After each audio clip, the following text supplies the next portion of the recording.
And so he starts by talking to the wives. And he says, wives, in the same way that the church submits to Jesus, so also, because your marriage is a picture of Christ in the church, you submit to your husbands.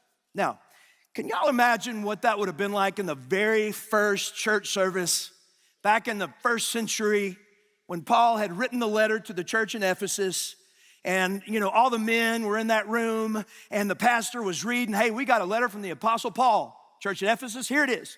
And he gets to the 5th chapter and he says, before he's dropped the bomb on them, that you're a picture of Christ in the church. They just think he's talking about marriage.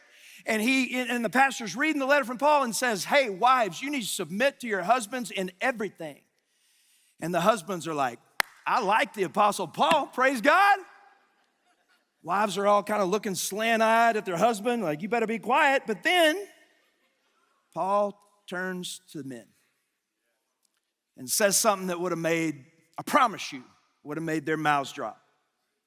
Ephesians 5:25, he goes, all right, husbands, here it is. Love your wives like Christ, or as Christ loved the church and gave himself up for her. Wives, in the same way that the church submits to Jesus, you submit to your husband. But husbands, if you want your wife to respect you, if you desire for your wife to follow your leadership, then you must love your bride in the same way that Jesus loved his bride, the church.